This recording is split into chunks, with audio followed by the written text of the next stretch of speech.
It's that time of year again where we think about getting all cozy by the fire, eating every scrap of food we can find, and exchanging gifts with those near and dear to us. Hi, I'm nyxrising, dog lover, bone collector, and monochromatic dresser. Welcome to my holiday special. Whether you celebrate Christmas or not, it's pretty unavoidable in this current day and age, with decorations, music, and fairy lights all over the place. They certainly bring about this sense of cheer that makes you feel all warm and fuzzy on the inside, and as much as I hate to admit it, I will get excited every year without fail when the festive drinks turn up on the Starbucks menu. But I've been doing some research, and I think that this is all just an elaborate distraction from the darker side of Christmas that they don't want you to know about. No, I'm not talking about the crushing weight of the capitalist agenda, although there is that too, but rather I think that all these baubles and trinkets only serve to distract us from some of the creepier characters that come out when you hear those sleigh bells jingling, ring-tingle-tingling too. Yes, behind all that glitter and cheer lurk sinister figures not often spoken about. Many know of the Krampus, but he's not the only one out there seeking to make the holidays a bit spookier than you'd like. So it seems only right that we should learn a bit more about these characters and how to make sure they don't ruin our holiday fun. So in this video, I'm going to spin you some tales of these seasonal spooksters so that you have the proper knowledge on how to avoid them. Or get their attention if you'd like, whatever floats your boat. I'm not going to judge you after I spent an entire video trying to figure out what ghost I'd kiss. Listen, the point is, the holidays are going to feel a bit weird this year. So we might as well embrace that and make it weirder by learning about some Christmas cryptids. Krampus is probably the most well-known creepy Christmas figure. Half goat and half demon, this monstrous creature has been given the title of Anti-Santa by many over the years. Krampus's roots lie in old pagan lore from Austria and Alpine Germany, supposedly even predating the Christian traditions that he came to be associated with. In early Krampus stories, he would travel with St. Nicholas, hiding coins in the shoes of good children and bundles of sticks instead for the naughty ones. As time moved on, December 5th, the Feast of St. Nicholas, also became known as Krampusnacht, a dedicated night for Krampus to run wild and terrorize children, but now with even more severe versions of the story having developed, where Krampus could beat you or drag you down to hell. These creepier modern tellings are much more extreme than Krampus's roots, and have been popularised by contemporary media, like the 2015 horror comedy film, Krampus, which sees a dysfunctional family pitted against nightmarish Christmas toys at the behest of the beast himself, before, and spoilers here, ultimately being dragged down to hell. What started out as a story to scare naughty children straight seems to have just become a way for adults to flat out scare children but with festive flavouring, or let off some steam with annual Krampus runs, featuring parades of people dressed up as this demonic figure for a bit of spooky holiday fun. And while all these Krampus wannabes make it that much more difficult to avoid the real one, I know he's out there somewhere. The easiest way to not get got is pretty simple, actually. Just don't be a dick.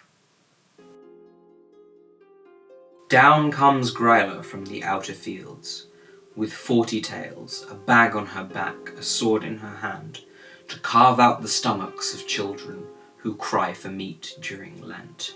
A witch from Icelandic folklore, Gryla is said to come down from her mountain home looking for naughty children to take back to her husband Leopoldi and cook up in her cauldron.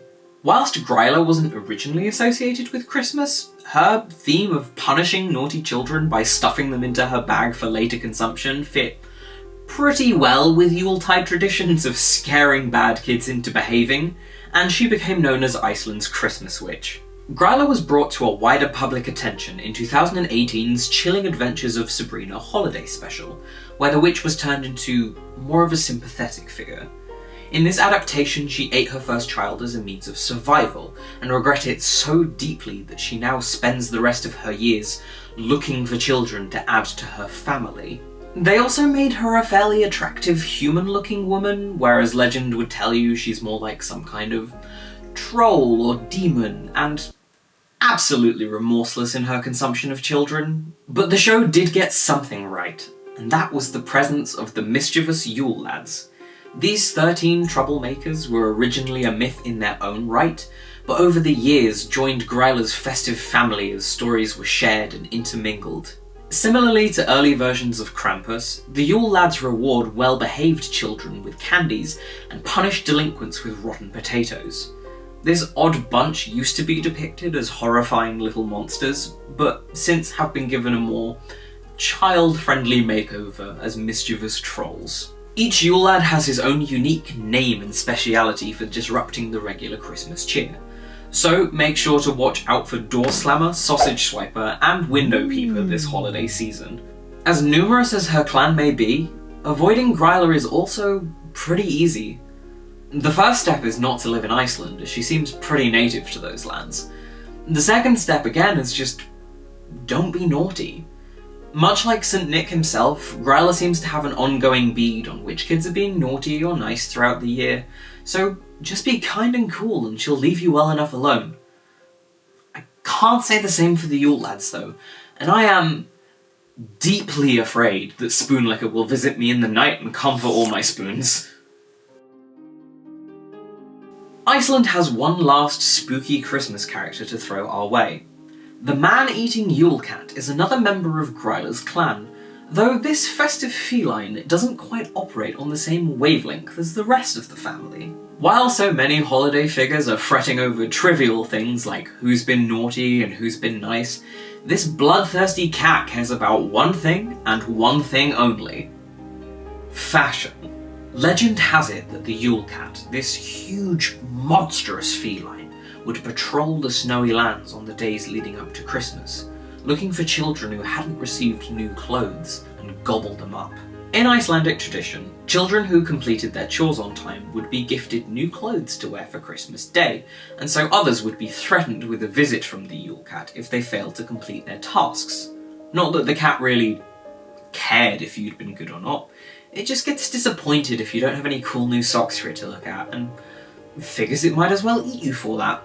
In fact, this legend potentially came about to stop children from feeling so bummed out over boring presents like socks, and just to be thankful that they were saved from becoming a snack for the Yule Cat that year. Some people still gift each other small items of clothing like mittens, socks, and hats, just to appease the Yule Cat, as it is the only way to stop the fashion-conscious feline from devouring you. You may have been lucky so far, but if you want to keep that luck up, ask for socks this Christmas. People always need new socks, and to not be eaten by a giant murder cat.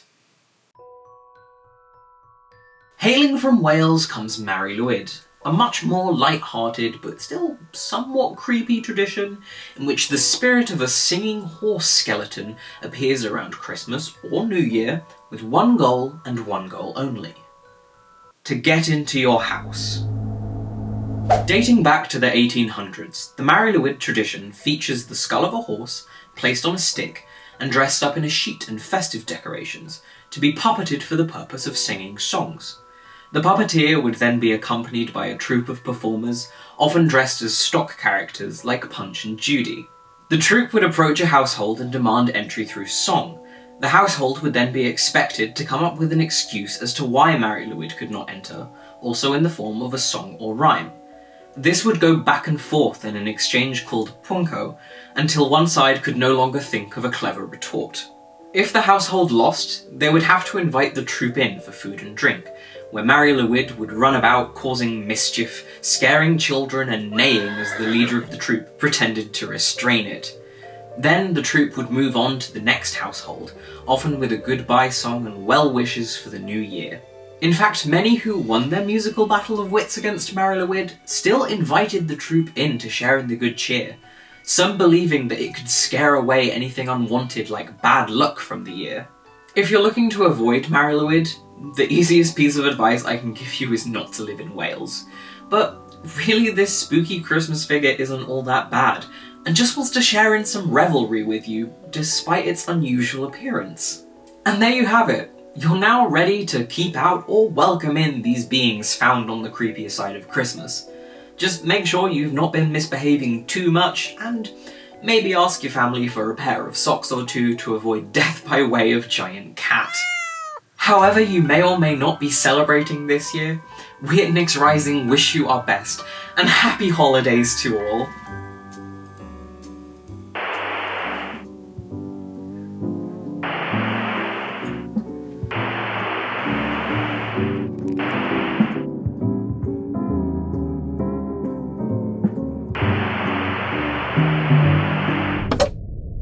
But there's one figure who we haven't addressed.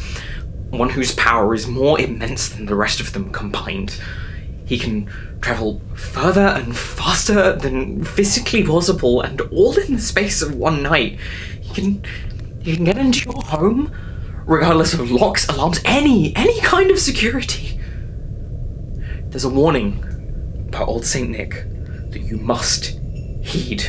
I don't know how much time I have left or how I can protect you, but I leave you with this. You better watch out. You better not cry. You better not pout. I'm telling you why. Santa Claus is coming.